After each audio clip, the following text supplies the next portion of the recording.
Bill Henshaw here again, the constitutional poop friend from California. And this is a follow-up video on abortion. And there should not be any confusion about this, people. And forget about Roe v. Wade. It never exists. Justices on the court know it. They couldn't have overruled it with the Dobbs decision, and they didn't. Roe v. Wade, another fine example of a decision under the non-existent 14th War Amendment. What you do in a situation like that, and the court knows this, and they should have said this in the Dobbs case. Come on, Justices Roberts, Thomas, Alito, Gorsuch, you should have said this. What you do is you go up there under a different provision of the Constitution. Here, in my view, it would be the 9th article of amendment, where we reserve rights to ourselves that government can't trespass upon, and or Article 1, Section 10, where we have an unlimited power to contract. Now, that said, I say up front, I'm not thrilled with abortion, but it isn't my business to get involved in any other people's business. And if there are penalties for that, in my view, if that's a creator endowed right to give birth and you violate it, you'll have to answer for that when you get wherever it is you're going in an ecclesiastical court of conscience. Nobody else can tell you what to do with your body under any conditions. It's that simple. And you get there under the 9th Amendment. That'll be a particularly good way to do it. And wouldn't you know, we're 230 years into the experiment here or thereabouts. How often has the court ruled on that issue, the 9th Amendment? Once. Ain't.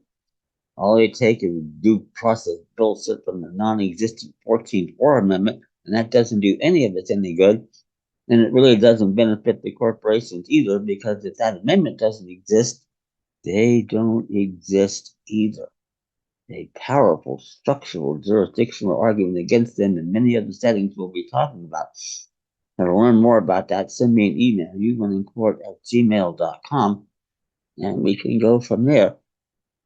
And this is true, by the way, in the southern states. It's embarrassing what the governor of Texas wants to do here, particularly since if we have a state remaining, sovereign independent state, it would be Texas. And the reason for that down there in Austin, if you don't know, is that Texas was admitted pursuant to the treaty power of Congress, not Article 4, Section 3. Now, I, for one, don't think, as I've said in my videos on the non-existent 14th War Amendment, that amendment could possibly have had the effect of taking out of existence all of the sovereign independent states and replacing them with subordinate corporate birthright citizens. BS citizenship. That's all they recognize, and that's how we beat them.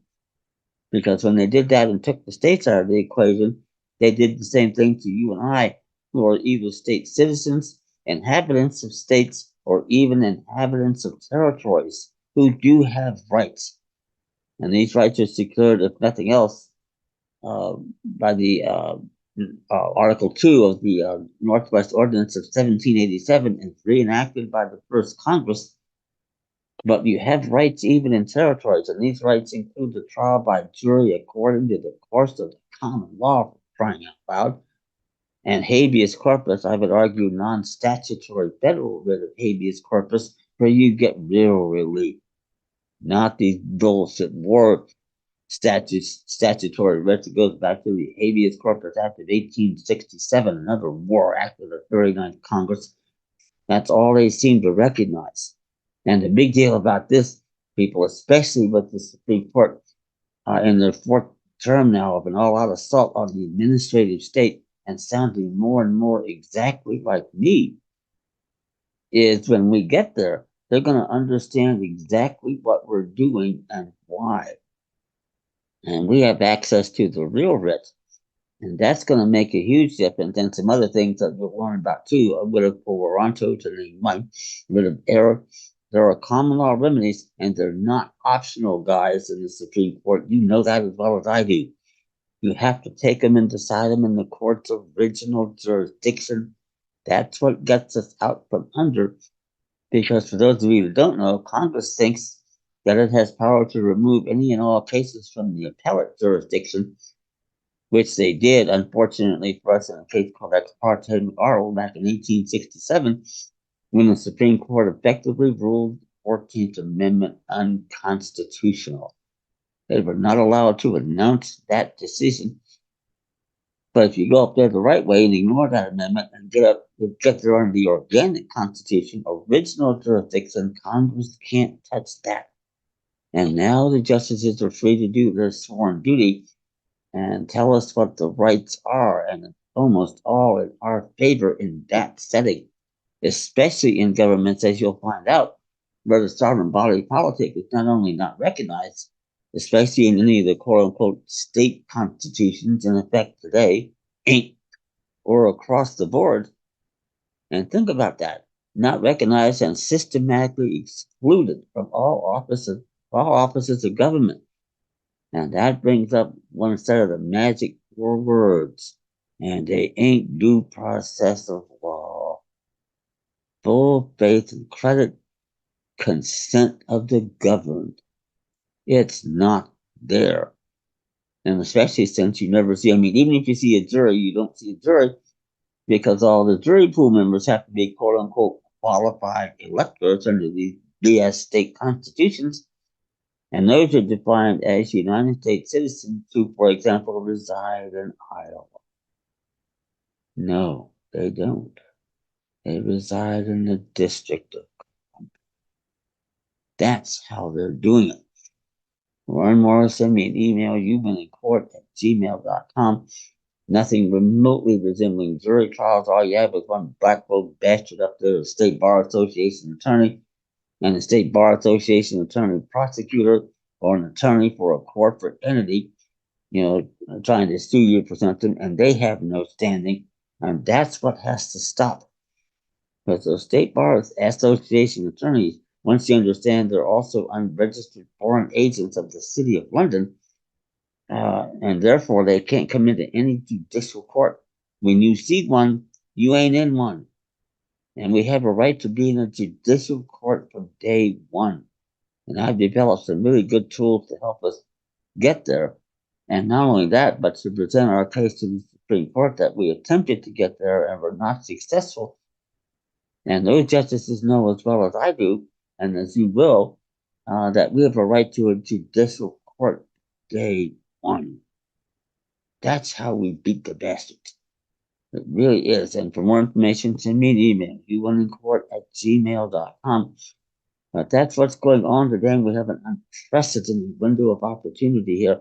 The court's in their fourth term of acting like a judicial court, first time in 90 years. And you read some of the cases, and I'll send you on request a copy that I have of the Axon case that they decided last May, and it's highlighted. I'll show you in an email how to get to the good parts. And you read that, and you don't know what it is. It's going to look a hell of a lot like the case that you're dealing with. And it doesn't matter what it is, traffic court, child procurement syndicate, anything like that, homeowners associations, you name it. It's all the same administrative agencies. That doesn't work with the original intent of those racist framers. And the justices on the court know it. They're sounding more and more exactly like me. That's what's so exciting. They know. So we're going to get there. There's some logistical complications right now. I'll discuss on another video. But they know it right now. And they're proceeding on track here. We got a case called Jarkissi that they've already heard oral argument. It looks like a very narrow decision on the 7th Amendment. And even if we lose there, and there are people in the mindless mainstream media that think that will happen, it won't matter. We can distinguish that case. We'll learn more about that later. Get my materials at humanincourt@gmail.com. Send me an email. But if they rule against the SEC there, and hopefully do it unanimously, although I can live with 63, that's another major strike against the administrative state. And that's what you're looking at every time you go into one of their courts, family court, traffic court, you name it. They're all administrative tribunals, and that's what they can't do because we haven't made a voluntary, knowing, and intelligent waiver of rights. That's the Supreme Court reference standard, particularly of our right to trial by jury. And these corporate creatures have never made a full disclosure of all the terms of the agreement, whatever it is, when you signed on to it. That's not a valid contract. We can beat the hell out of them and put some of these people, especially corporate landlords, out of business entirely. That's the power we have, and we're supposed to have it. So you can learn more. Send me an email, humanincourt@gmail.com, and you'll see why I'm so excited at my advanced age of 75. That good times are coming, and they're going to get here a lot quicker than a lot of people think if the court stays on course. That's how good it is, and I'm glad to be around here for it. And I'm going to do my share and more than that, take care of business and to help you to do the same. It's exciting. It's a lot of fun. You can teach your kids, your posterity. They can get out from under, maybe without even having to go into one of their courts once. That's how good all of this is. Now, that said, remember to subscribe, like the videos, tell your friends, get the word out. The sooner we get started, the quicker we get out from under and get back our creator endowed inalienable rights. Thank